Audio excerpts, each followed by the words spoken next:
drums. The day will dawn when it's gone. Nothing will dawn. No drums.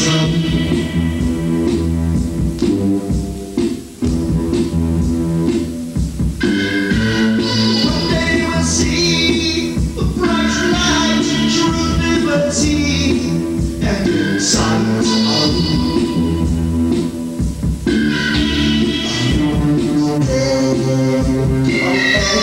what it's a day, coming today, X, what day for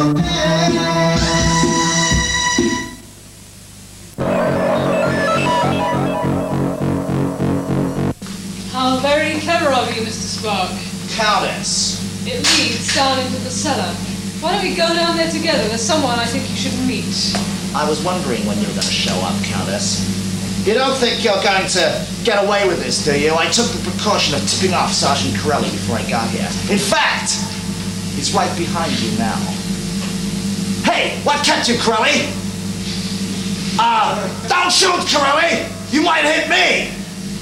All right, so you're too smart to fall for an old trick like that, huh? I'm right behind you, lady! Put on your gun!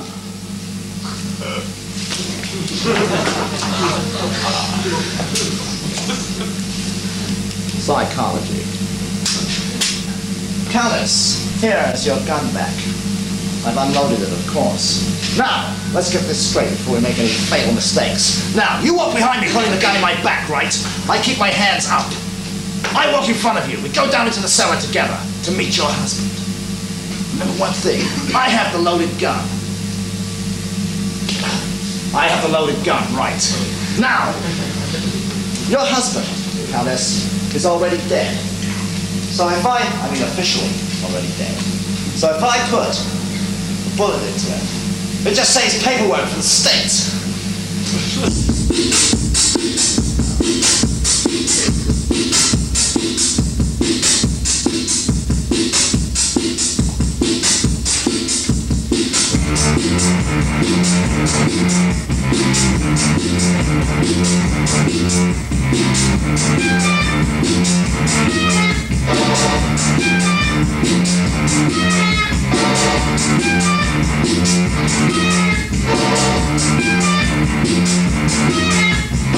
I'm tired of the quiet, get strung out, try to sleep, never sleep. I'm hung out on the street, that's my beat. Truth and justice, justice. Skies in space when I'm on the case.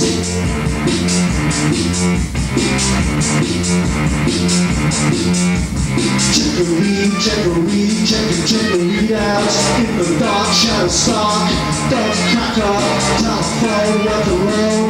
No backup on the street, on the beat. Don't crack up. Now I'm clearing this. No confusion. It's disappearing.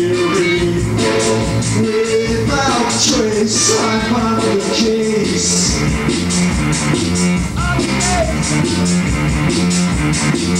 Don't worry, I have the situation under control.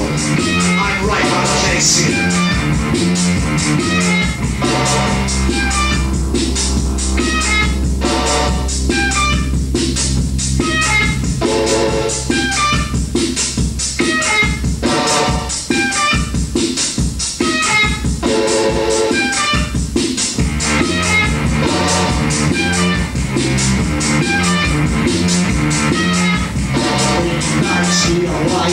Reflection, the store with the soul, connection in the room of perfume. That lingers, all routine, nicotine, staying fingers on the case.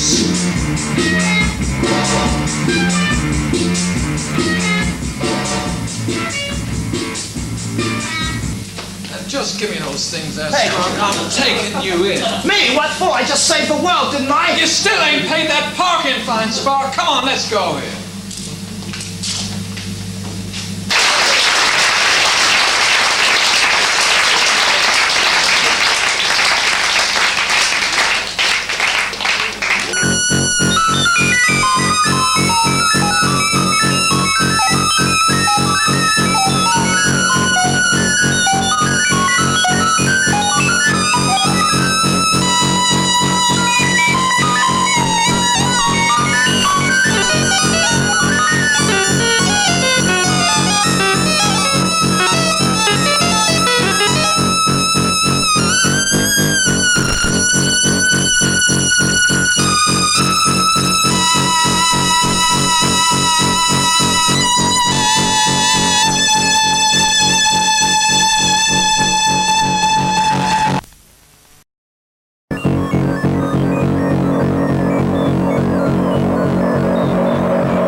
All right, just keep the noise levels down, will you? I've been up for 4 nights trying to crack a mainframe fraud case. I got a head like a burglar alarm in an earth tremor.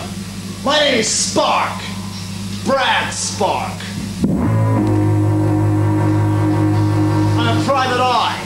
This here heap of overheated circuitry is my assistant, Site B128. Yeah, he's a microcomputer, running an investigation and deductive program I picked up cheap in a supermarket. Now, this computer and me make a great team. I do the legwork. And I do the brain work. Hi there, Brad. How are you feeling today? Great, just great. You've been drinking again, haven't you? I told you about drinking. I don't know why you humans do it. I really don't. It hardens the arteries, erodes the liver, saturates the lymph gland. Yeah, all right, I've heard it, Site. Now. Did you get me the data? Yeah, I had it processed onto floppy disk. Just wait a second. Floppy disk. Right, my kangaroo dog. No, stop that. That's nonsense. Now, get to work on that for a while, Site. Female, blonde, Caucasian, 5'8", slim build, around 126 pounds. I thought I put you offline, Site. You left my sensor channel on. You have a client, Brad. All right, just 1 second.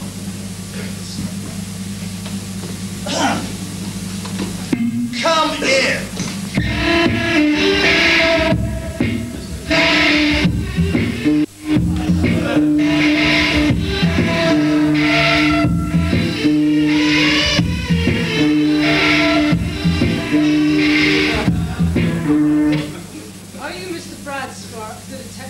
That's me, lady. Brad Spark, 24-hour, non-stop, computerized detective agency at your non-stop service. Please sit down. Now, how may I help you? My husband has been murdered, Mr. Spark.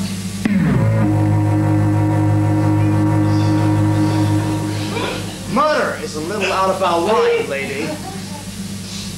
It's more of a police matter. We deal mainly in microcomputer crime here. The police don't think it was a murder, at least not yet. Death by misadventure, they call it. Still doesn't sound like our sort of a case. It will when I tell you the nature of my husband's death, Mr. Spark. Oh, and what was the nature of his death, Mrs. Baroness von Richtad de Vries Odragnioli Spencer. I think I'll just call you Countess, if that's okay with you. Fine. Now, Countess, you're going to tell me about your husband's death. Who do you think killed him? Not who, what? Now, wait a minute. You just told me the police had ruled out homicide, right? For the time being, yeah. Now you're telling me it wasn't a who that killed him, it was a what? That's right. So? So, Mrs. Sparks? So what? I mean, not so what. I mean, so what? What? What's this what that killed your husband? What? What was this what? Oh, for God's sake, this is ridiculous. Sight! Help me out here. Is that thing switched on? I don't know, I'll just check. You on or off, Sight? Oh, don't you remember? You put me offline. If it bothers you, I unplug it, okay? It's not that. I just don't think you should hear this. I wasn't listening anyway. Now, Countess, you're going to tell me about this what that killed your husband. It was a kilowatt. A kilowatt. Sometimes, Sight, I wish I'd never picked up that second-hand humor program. Do you have a handkerchief I could use, Mrs. Spark? A handkerchief? Yes. I'm afraid it's none too clean. I'll just use the clean part. You want the clean part, huh? Just 1 second. I'll just find you a clean part.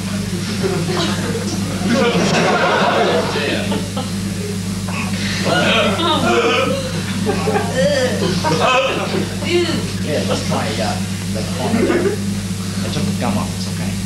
It's all right. It's fresh. It's all right. It's fresh.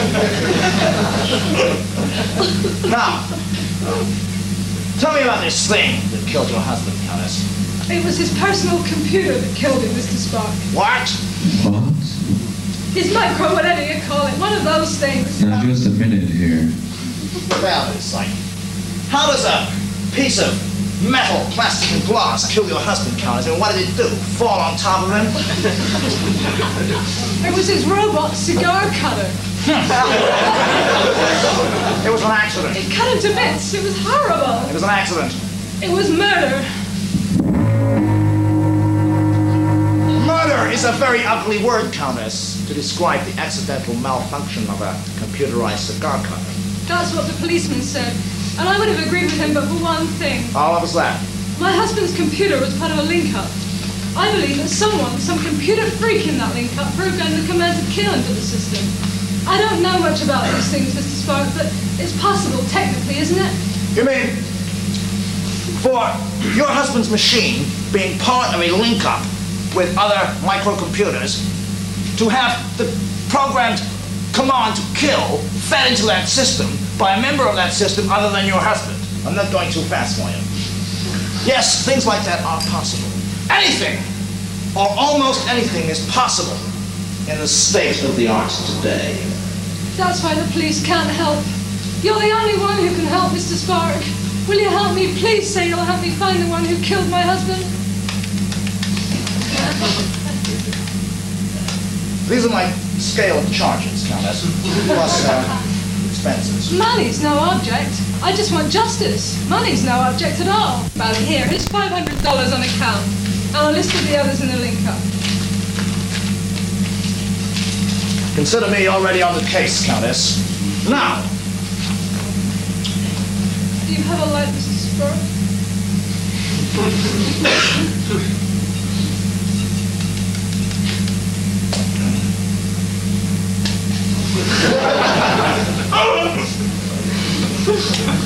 you seem a little jumpy, Countess, a little nervous.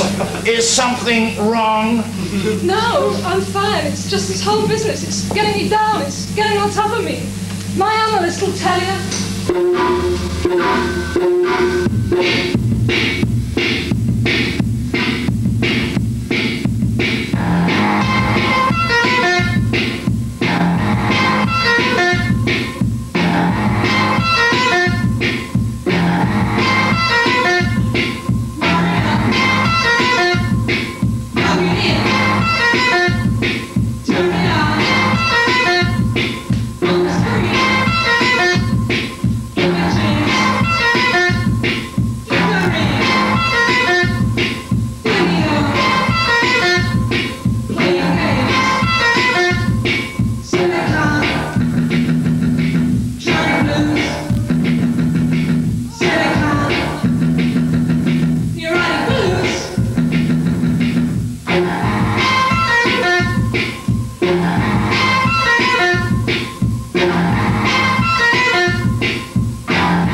How should I know? Maybe it was just a mistake.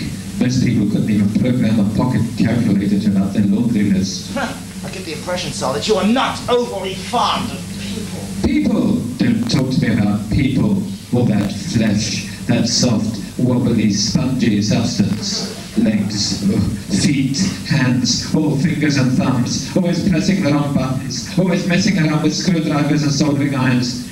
And you know what I hate most of all? Hate! You know what I mean? You just dropped the word into my memory circuit.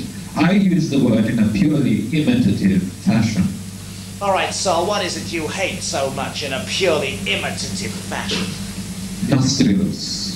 Nostrils? You know, those two small apertures. Yes, I know what nostrils are. What's so wrong with them? The air has to go in somewhere, don't it? It's not what goes into them, Mr. Spark. It's what comes out of them. Sure, carbon dioxide. No, I mean snot. Did you know that the average human spends more time picking snot out of his nostrils when he's programming? That's because he thinks he's alone. Pick, pick, pick, he goes. Then he has to find somewhere to put his pickings. Usually ends up all over my keyboard. One thing I should be grateful for, though, I suppose. Yeah, what's that? That I don't have nostrils myself. So I don't have to contend with all the farting that goes on in the meantime.